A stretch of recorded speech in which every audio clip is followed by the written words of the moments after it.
we have a start. All crews off cleanly. And Penn and Georgetown, your early leaders. Georgetown and Princeton, your early leaders, with Penn a little bit back. Princeton now continuing to press out. Princeton has a 4-seat lead in the first 20 strokes over Georgetown. Georgetown, a 7- or 8-seat lead over Penn. So the two leading crews, Princeton and Georgetown, are really pressing away from Penn, trying to take this race away from the Quakers in the first 250 meters, and they've done that. Both of those crews have cleared Pennsylvania.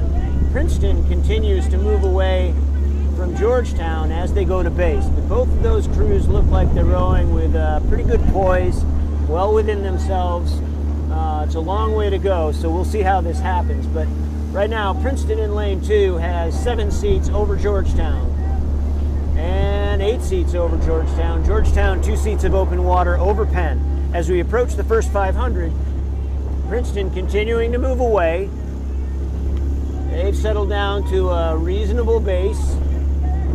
Princeton looking to rebound from last week's loss to Cornell. Looks like they've established a little bit better ratio, a little bit better rhythm than they had in last week's racing. They now have taken a full length over Georgetown. And open water over Georgetown. Right now, with about 600 meters down, Princeton has 2 seats of open water over Georgetown. The Hoyas, 2 seats of open water over the Quakers. And Princeton continuing to move away. Really an improvement, I think, between this week and last week in the performance of the Princeton freshman lightweights. Not looking scrambled, really rowing with some ratio, some good attack, good blade work. 750 down, they now have 3 seats of open water over Georgetown. These crews met earlier in the season, and if I recall correctly, Princeton won by about a length. We'll see what the next 1,200 meters or so show as far as that margin is concerned. At this point, Penn has fallen back far enough. I doubt they're going to seriously contend for second or first. But as we approach the halfway mark, it is Princeton now with about half a length of open water over the Quakers. Both Princeton and Georgetown rowing about 35. Penn also somewhere 35 range. The water has really calmed down here. We've got nice, flat, fair conditions. These are dare I say, perfect rowing conditions out here. A little bit of a puffy tailwind to help things along.